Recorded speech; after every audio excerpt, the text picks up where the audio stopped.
Hola, ¿qué tal a todos? Una vez más me encuentro aquí haciendo otro video. Y esta vez estaré trayéndoles a todos ustedes una lectura de un libro que se llama Nuevos Mundos. Es la tercera edición, Lectura y Cultura y Comunicación, curso de español para bilingües. Está dedicado creo que en realidad para todo el mundo, a todas las personas que hablan español, pero se enfoca mucho en las personas bilingües.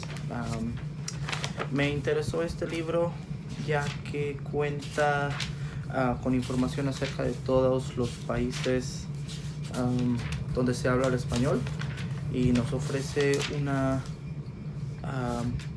un buen conocimiento, un conocimiento general y a veces muy preciso de las diferentes sociedades que existen en cada país. El capítulo 1 que les voy a leer hoy trata acerca de la presencia hispana en los Estados Unidos. Este libro fue escrito por Ana Roca, y este es el diseño. Este video se hace con motivo de informar, y no trato de obtener algo al respecto. Todos los derechos reservados son del escritor y la editoría de este libro. El capítulo 1 se titula La presencia hispana en los Estados Unidos y comienza con una cita de Thomas Jefferson que dice: la historia más antigua de los Estados Unidos está escrita en español. Así que con eso comenzamos. Muy bien. Número 1. Conversación y cultura. Las raíces de los hispanos del suroeste de los Estados Unidos se remonta al siglo XVI, cuando las tierras de la región fueron exploradas, colonizadas y pobladas por los españoles. Es de señalar que ya se hablaba español en el siglo XVI, en lo que son hoy día los Estados Unidos. Decenios antes de que los primeros peregrinos de habla inglesa llegaran y establecieran el poblado de Jamestown, y luego desembarcaran del Mayflower y fundaran la colonia de Plymouth Rock en Massachusetts. 1620. Desde esa época, el español no ha dejado de usarse en lo que actualmente es los Estados Unidos. Es importante también recordar que durante aquella época de descubrimientos, el Imperio Español, los españoles exploraron gran parte del continente, fundaron misiones, pueblos y ciudades, y se establecieron en la Florida y por toda la región del suroeste de Texas hasta California. En 1512, Juan Ponce de León llega a la Florida y para 1521 ya había fundado San Juan, en Puerto Rico. Para 1542, los españoles habían llegado a lo que en la actualidad es la zona de San Diego, la ciudad más antigua de los Estados Unidos. San Agustín, en la Florida, fue fundada por Pedro Menéndez de Áviles en 1565, en lo que hoy es el estado de Nuevo México. Juan de Oñate declara Nuevo México como tierras de la corona. Funda la misión de San Gabriel en 1598 y la ciudad de Santa Fe en 1609. Nuevo México estuvo bajo el poder de España hasta 1821. El estado de la Florida, recordemos, también fue territorio español desde el siglo XVI hasta el siglo XIX, que desde un marco histórico no es tan distante a nuestros tiempos. En 1763, España cede la Florida a Gran Bretaña, pero en 1783, Gran Bretaña se la devuelve a España. No es sino hasta el año 1821 que los Estados Unidos toma el control de la Florida. Es de notar en los Estados Unidos los números topónimos o nombres propios del lugar de origen español que se siguen usando aún aunque no siempre se mantenga la ortografía normativa propiamente española. Existen topónimos de los nombres de los estados que a través de los años mantuvieron sus nombres en español. Por ejemplo, California, Florida, Nevada, Colorado, Texas, Arizona y Nuevo México. Igualmente, hay numerosos nombres en español de pueblos y ciudades a través de todos los Estados Unidos, entre las cuales se encuentran Nogales, Los Ángeles, San Francisco, Palo Alto, San Rafael, San José, San Diego, San Antonio, El Paso, Amarillo, Las Cruces y Santa Fe. También hay nombres de montañas, Sierra Nevada, Sierra de Salinas y Santa Ana, por ejemplo, ríos, misiones, vecindarios y calles. Los hispanohablantes de los Estados Unidos forman actualmente la minoría lingüística más grande del país, dato que se traduce en un 16% de la población estadounidense total. Las estadísticas actualizadas del censo del 2010 de los Estados Unidos muestran que debe existir más de 50 millones de hispanos en nuestra nación y que es el grupo étnico minoritario que aumenta más rápidamente de todos. En los 10 años que transcurrieron entre el censo del 2000 y el más reciente del 2010, la población hispana creció un 43%. O sea, aumentó la población de 35.3 millones de hispanos a 50.5 millones en 2010. Es importante recordar que hay muchas personas que, por una razón u otra, no llenaron las planillas o formularios que utiliza el gobierno para oficialmente contar la población. Muchos hispanos, por ejemplo, que carecen de documentos legales de inmigración, no llenan los formularios del censo por temer ser identificados y detenidos por el gobierno federal, lo que significaría para ellos tener que regresar a su país y posiblemente ir a la cárcel. Al tener en cuenta los que no se han contado oficialmente por el censo, se puede calcular que debe haber muchos más hispanos en los Estados Unidos, si tenemos en cuenta los latinos indocumentados que residen aquí pero que no participan en el conteo oficial. El aumento de la población hispana se ha atribuido a la inmigración legal e ilegal, pero el gran aumento también se debe al número de nacimientos en las familias hispanas en la nación.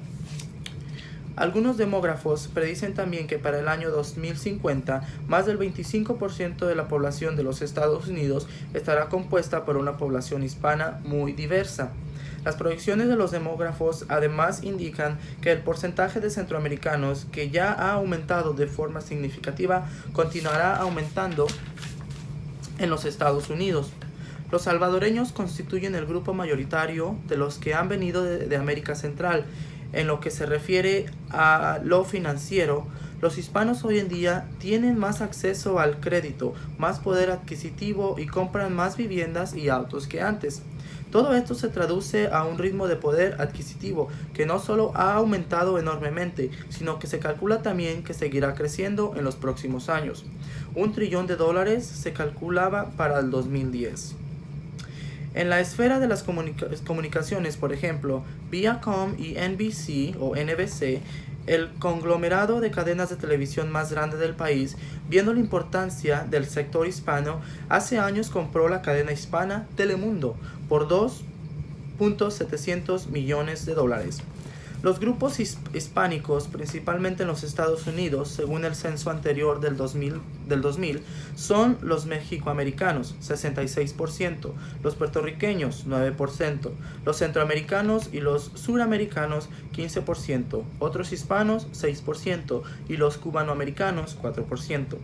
Tomando en cuenta los dos últimos censos del 2000 y 2010, se ha podido observar el incremento de millones de latinoamericanos de diferentes culturas y razas que han llegado en las últimas 2 décadas a los Estados Unidos y que se han establecido, en su mayoría, no solamente en las grandes ciudades como Nueva York, Boston, Los Ángeles, Houston, San Diego, Chicago, Washington D.C. y Miami, sino en otros estados como Georgia, Alabama, North Carolina, Minnesota, Maryland, zonas que antes no identificábamos como estados que tuvieran mucha población hispana y que ahora sí encontramos una presencia significativa.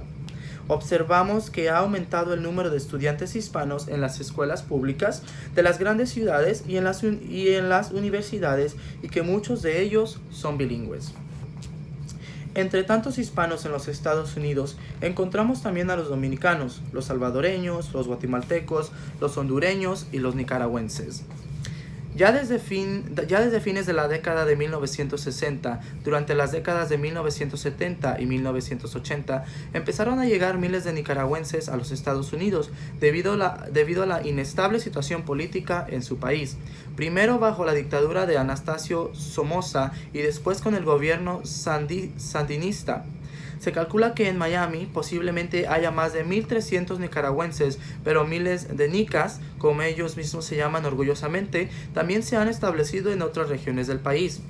En las últimas décadas, también hemos visto llegar a los Estados Unidos a miles de argentinos que han salido de su patria debido a los difíciles y serios problemas económicos que enfrentó Argentina a finales del siglo pasado y principios de este.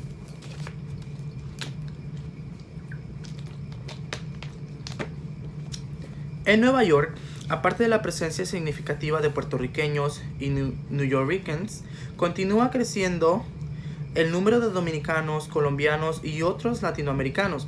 En California, Texas y Washington, D.C., en particularmente, se cuentan miles de centroamericanos, sobre todo salvadoreños y guatemaltecos. Se cree, por ejemplo, que hay más de 300,000 hispanohablantes en Washington, D.C. y los suburbios de Virginia y Maryland que rodean la capital.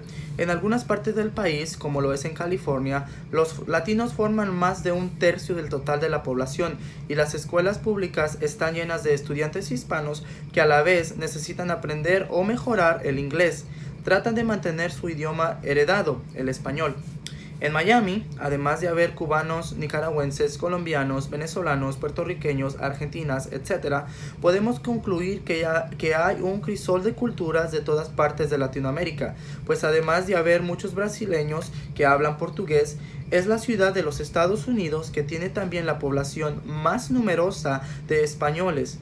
Muchos que han inmigrado por razones de trabajo, ya que hay un altísimo nivel de desempleo en su país y como otros inmigrantes salen de su país en busca de una vida mejor. Aparte de ser el segundo idioma más hablado en los Estados Unidos, el español es de gran importancia global en múltiples esferas profesionales y sociales, gubernamentales, políticas, legales, educacionales, económicas y comerciales. De hecho, el español es uno de los principales idiomas oficiales de las Naciones Unidas. Como idioma, ha adquirido más auge y poder a través de las nuevas tecnologías, el internet, los medios de comunicación y el cine. Hoy en día hay películas disponibles en múltiples formatos. Lo mismo sucede con la música, la cual se puede encontrar en el iPhone, iPad y en aplicaciones como iTunes y Pandora. También se puede disfrutar de audio y video en español en YouTube y a través de la creciente publicidad visual y auditiva en español que hay en los ámbitos públicos. Además, ha habido un incremento en la distribución de libros en español, originales o traducidos en grandes librerías comerciales, pequeñas librerías independientes y en librerías digitales en formato ebook o ebook. En resumen, la presencia del español en los Estados Unidos ha sido continua desde la época de la colonización española. Su influencia, tanto en política y cultura como en la vida diaria, seguirá creciendo con el aumento de la población hispana durante el siglo XXI. Y con eso terminamos esta lectura. Ahora vamos a platicar. Después de la lectura viene una mesa redonda que son preguntas que determinan o nos ayudan a comprender lo que acabamos de leer y básicamente calificar si obtuvimos información, qué tanta información obtuvimos de la lectura. Por ejemplo, las preguntas que aquí se presentan son En grupos pequeños conteste las preguntas y comente los siguientes temas.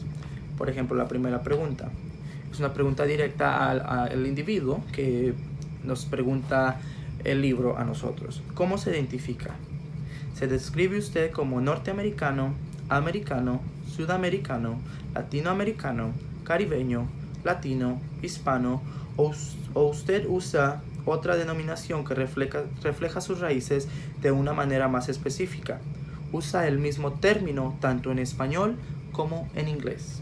Entonces es una pregunta personal que obviamente todos contestaríamos de diferentes formas, y esto por lo regular lo hacemos basado en la cultura en la que crecimos, estamos creciendo, en lo que se nos enseñó desde pequeños, el nivel. Por ejemplo, una persona que creció en Cuba se identificaría como cubano, una persona que creció en México se identificaría como mexicano, una persona que creció en Argentina se identificaría como argentino.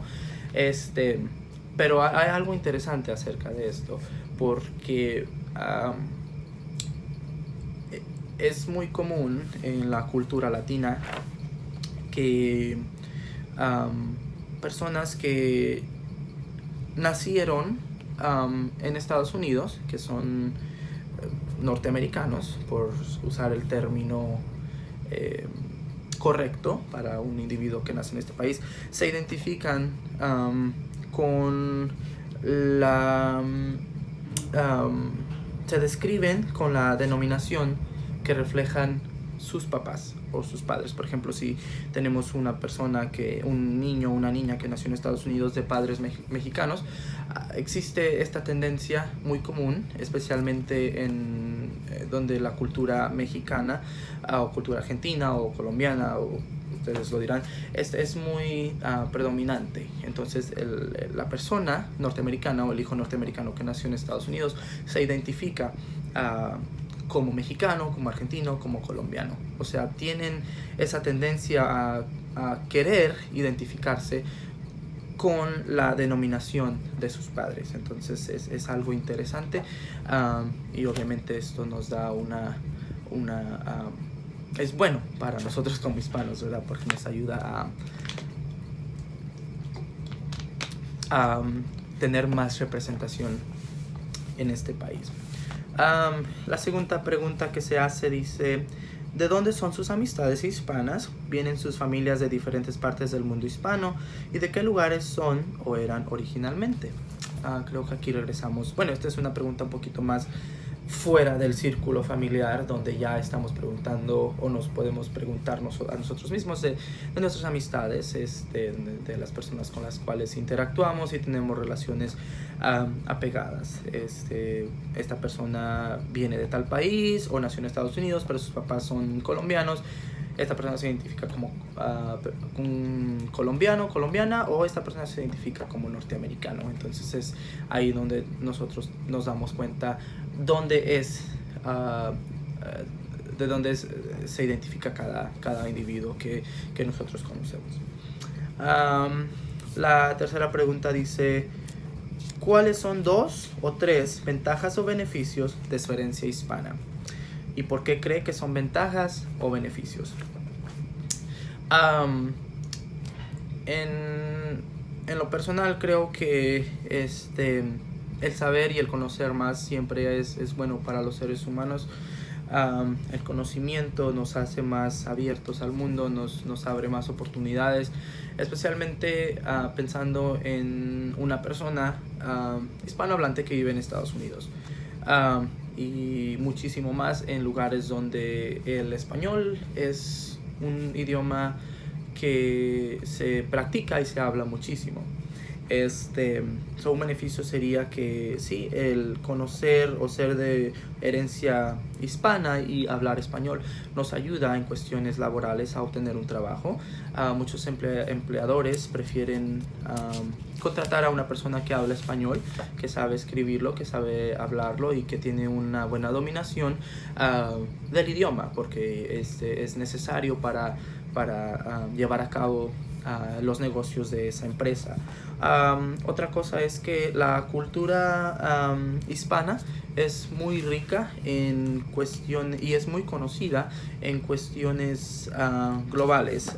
El libro mencionaba que el español es uno de los lenguajes seleccionados por las Naciones Unidas para llevar a cabo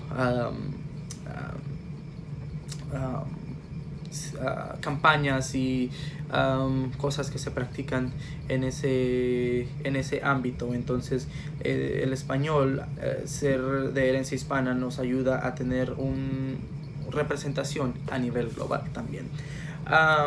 Otra ventaja o beneficio es que debemos de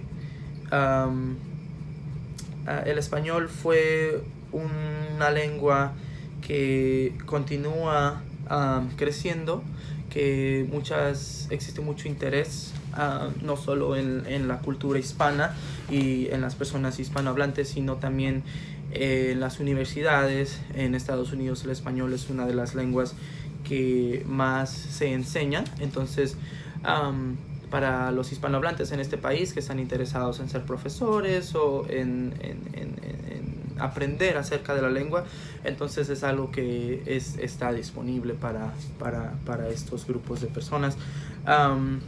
Y existen muchísimos más beneficios, no solamente laboral, sino que por ejemplo, tenemos la oportunidad de poder comunicarnos con personas de otros países, como por ejemplo las personas familiares que viven en Colombia, en Nicaragua, en Argentina, en Chile.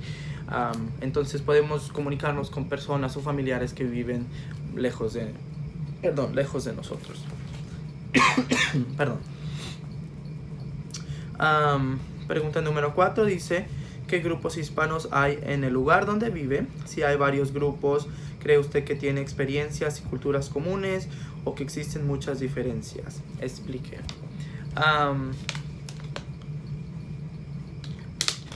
Creo que esta pregunta tendría una gran variación dependiendo a quién se le estamos preguntando y dónde es que vive esta persona. Yo vivo en el estado de Texas, en la ciudad de Dallas, y es una de las ciudades donde existe una gran cantidad de hispanos, personas que tienen raíces a algún país hispanohablante, y creo que existe una gran conjugación de culturas, tanto en español, tanto de personas que hablan español, que hablan inglés, que hablan Chinese o chino. Entonces creo que en esta área en particular, el área de Dallas, que es el norte de Dallas o el norte de Texas, existe una gran conjugación de diferentes culturas, o una gran agrupación de diferentes grupos. La última pregunta dice: se calcula que va a aumentar considerablemente el número de latinos en los Estados Unidos para el siglo XXI. ¿Qué efectos cree que puede tener este aumento en la cultura y la sociedad estadounidense y en la educación? Esta es una pregunta y se me hace una pregunta muy interesante y muy importante, porque en el ámbito político creo que es algo que estamos viendo hoy en día con nuestros gobernantes. Todos tenemos diferentes opiniones acerca del gobierno y de la forma en la que el gobierno lleva a cabo diferentes políticas, pero creo que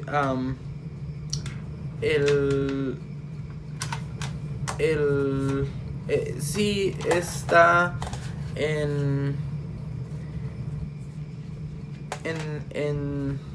crecimiento la población hispana en los Estados Unidos, y creo que estamos muy cerca del próximo censo en Estados Unidos, que se lleva a cabo cada 10 años, y creo que la población hispanohablante va en aumento y va a aumentar.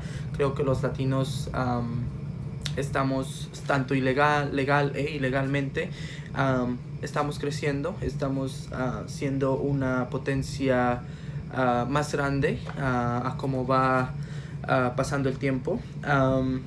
Creo que los efectos que esto puede tener en este país, tanto buenos como malos,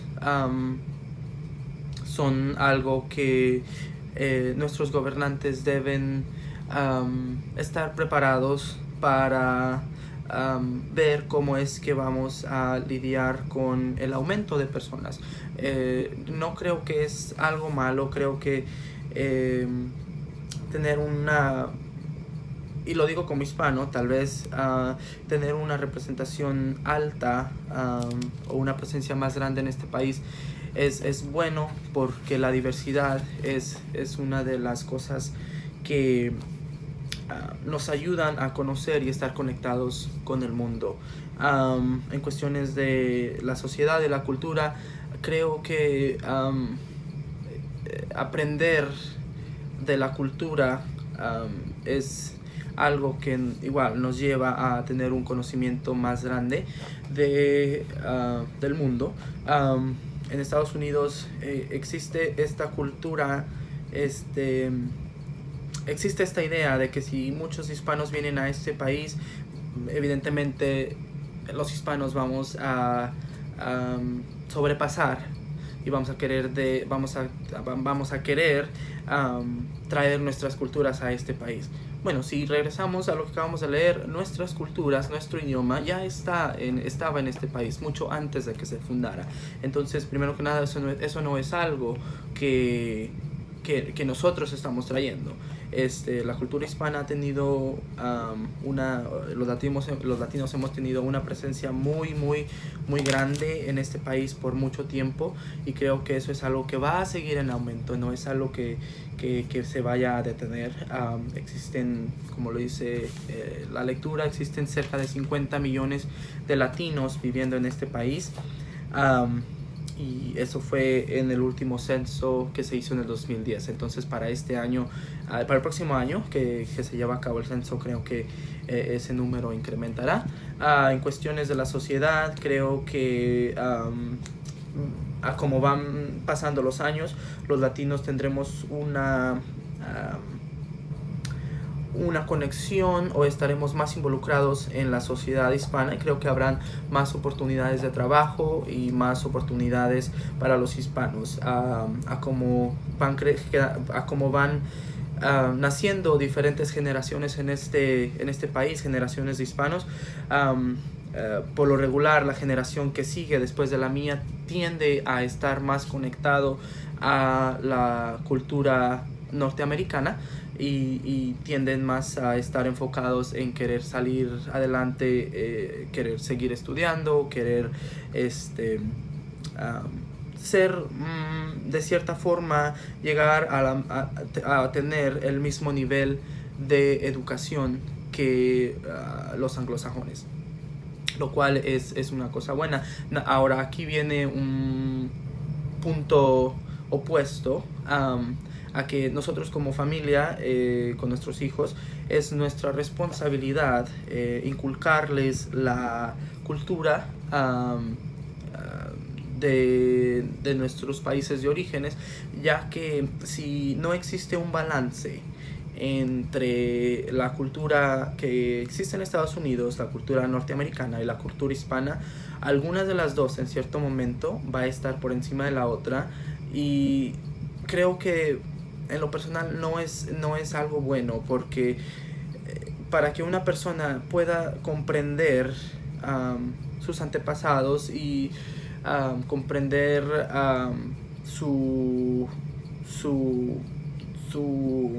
herencia, tiene que tener conocimiento, sí, de la cultura en la que vive, pero también de la cultura en la que vivieron sus padres, sus abuelos, y las tradiciones que existieron en el pasado. Entonces, el hecho de que las personas se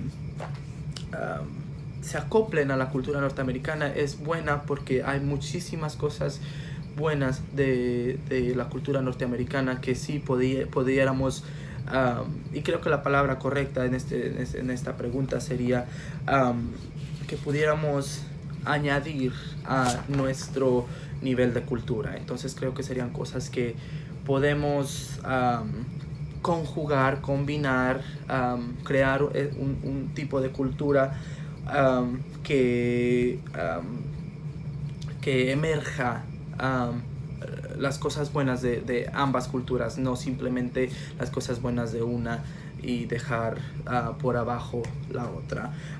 En cuestiones de educación, creo que ya tomé este tema. Creo que